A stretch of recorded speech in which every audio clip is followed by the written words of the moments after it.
Olá, cavaleiros e paladinas, eu sou o Dan e sejam bem-vindos a Nishounen. Hoje finalmente a gente vai seguir com os vídeos de Nanatsu no Taizai, finalmente falando também sobre a nova geração, os Filhos dos Pecados. Dessa vez a gente vai falar sobre o filho do Ban e da Elaine, Lancelot, que tem tudo, na verdade já demonstrou ser a fada mais forte de todos os tempos. E a gente vai falar sobre tudo isso aqui nesse vídeo de hoje, então eu conto muito com você pra deixar o likezão, seu gostei é super importante, vamos tentar cumprir a meta de 5.000 likes nesse vídeo de hoje. Também conto muito com você pra se inscrever no canal se ainda for novo por aqui, e agora sim, sem mais delongas, bora pro vídeo! Galera, então, há um bom tempo atrás, logo após o fim de Nanatsu no Taizai no mangá, a geração passada, eu citei como poderia existir uma pequena rivalidade entre o filho de Meliodas e também o filho do Ban, Lancelot e Tristan. Não só isso, também como a gente teorizou quais seriam os poderes dos dois, e no vídeo sobre o Lancelot, a gente basicamente acertou todos os seus poderes. E é sobre isso que a gente vai falar agora, inclusive sobre algo que passou despercebido, o fato dele ser a fada mais forte já apresentada em Nanatsu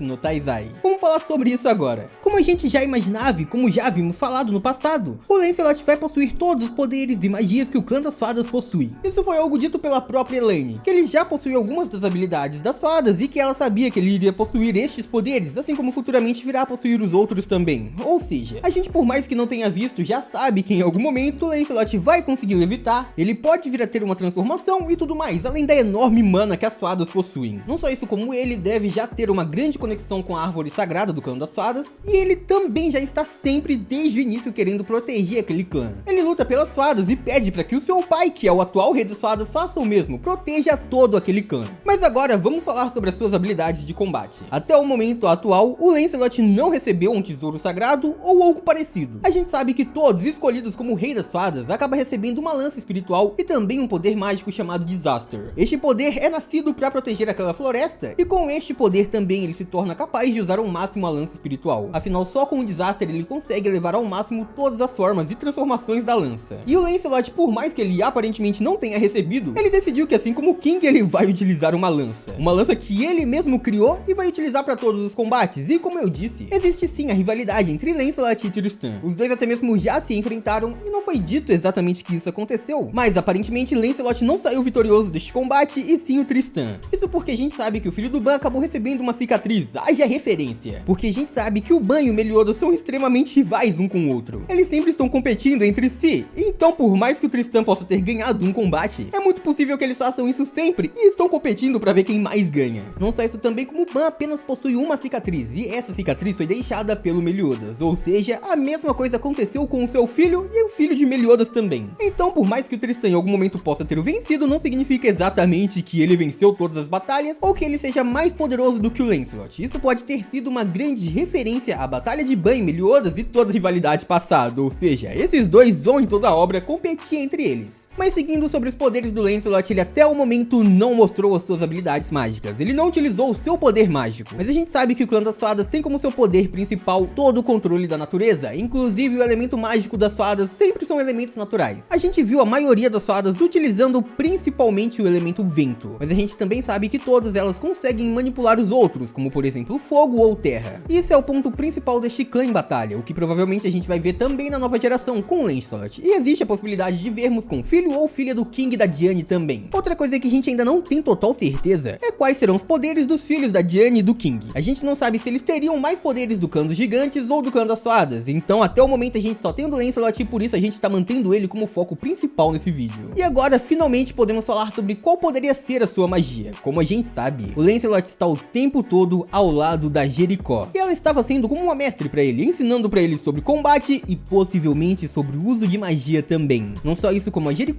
via seu irmão quando estava ao lado de Lancelot. Tudo isso possa indicar que a sua magia natural seja uma variação da magia de vento. Lancelot então pode vir a ter a magia de gelo. Este pode ser o poder do garoto e por isso ele estaria treinando sempre ao lado da Jericó, que também seria o usuário da magia de gelo e possivelmente nessa saga atual ela já deve ser a mais poderosa usuária deste estilo de magia em toda a Britânia. Então por isso eu venho acreditando que a magia do Lancelot seria a magia do gelo. Este deve ser o poder do garoto atualmente. Ele deve conseguir manejar este elemento mágico. Mas não é isso que faz ele a fada mais forte. Não, na verdade seria a maior fraqueza do clã das fadas. Como a gente sabe, como eu já venho dizendo neste vídeo, as fadas possuem muito poder mágico. Talvez eles sejam quem mais possui poder mágico. Eles dependem muito da sua própria magia, eles dependem até demais da sua própria magia e basicamente, as fadas não têm poder físico nenhum. A força das fadas é basicamente zero. E em qualquer combate físico eles sempre serão derrotados. A gente já viu o King sendo derrotado, inclusive o próprio Meliodas disse que já viu ele perdendo pra um gato. E isso acontece com todas as fadas, elas não têm poder físico nenhum. Mas isso não acontece com Lancelot, ele tem muita força física. E o capítulo especial One Shot que estavam introduzindo pra gente, basicamente estava ali só pra demonstrar isso, pra demonstrar como ele era o mais forte fisicamente. Afinal, desde o início ele estava apenas usando a sua própria força física. Lancelot, quando enfrentou aquele cara que estava no clã das fadas, ele basicamente o atacou utilizando suas habilidades de luta, que possivelmente aprendeu com a Jericó. Depois disso a gente também viu ele destruindo montanhas, quebrando rochedos com a própria mão, e basicamente tudo isso foi pra demonstrar a força física do garoto. E aí a gente também viu ele criando aquela sua lança pra ser o seu objeto de batalha. E basicamente quando foi até o seu pai, ele mostrou que o seu próprio estilo de luta seria mais físico, ou seja, por mais que ele possa ter um grande poder mágico, o Lancelot deve gostar de entrar em batalhas assim como o Ban e o Meliodas. Ele basicamente deve gostar de usar a sua força física, e neste quesito ele é mais forte do que todas as fadas que já foram apresentadas em Nanatsu no Taizai. Ele já é atualmente, mesmo sendo uma criança, a fada mais forte. E é por isso que eu citei os filhos do King e da Diane, porque possivelmente eles também devem ter muito poder físico. Afinal, a Diane é uma gigante, e ela possui muito poder. Ela é atualmente a rainha dos gigantes, a mais poderosa, então sim, com certeza os filhos deles também devem ter muito poder, mas como eu disse, a gente ainda não tem nenhuma informação sobre eles, então obviamente não tem como fazer com que compitam com o Lancelot. Vale lembrar que possivelmente pela proximidade deles, existe a possibilidade do Lancelot já ter os enfrentado, e assim, dá pra acreditar que talvez não teriam rivalizado com seu poder físico, ou talvez o seu estilo de luta seja mágico. Mas sobre isso a gente ainda não consegue teorizar nada, afinal, como eu disse, não foi citado no mangá ainda. Mas sobre o Lancelot, sim, ele tem muito poder físico, ele já tem força suficiente pra provavelmente rivalizar com o Cavaleiro Sagrado do Reino de Liones, então isso mostra que o garoto, ainda sendo muito jovem e possivelmente sendo um pouco mais velho apenas do que quando Tristan foi apresentado, isso significa que mesmo ainda sendo muito pequeno, ele tem força suficiente pra quebrar completamente a maior fraqueza do clã das fadas. Ou seja, Lancelot teria o poder perfeito, ele teria muito poder mágico assim como todas as fadas, mas também teria muito poder físico, pois como a gente sabe, o Ban, ele possui muito poder. Tudo isso não só pela imortalidade que ele adquiriu, que já não possui mais, mas também por ter vivido muito tempo no purgatório, onde ele basicamente acabou evoluindo e mudando completamente todo o seu corpo físico. Como a gente viu, quando retornou, o Ban teve poder e resistência suficiente para lidar com as magias do clã demoníaco, e também com apenas um movimento da sua mão, bem de longe, ele foi capaz de derrotar vários e vários demônios de uma vez só. E dá pra acreditar que possivelmente o seu filho também herdaria isso, fazendo de Lancelot com certeza incrivelmente forte, talvez forte o suficiente para ser o foco principal da nova saga de Nanatsu no Taizai. Assim como eu já venho teorizando há muito tempo com vocês, existe uma grande possibilidade do Lancelot ser o protagonista. Mas é isso, pessoal, comenta aí embaixo qual você acha que é a magia do Lancelot, e também se vocês haviam reparado que ele tinha tanta força física assim, fechou?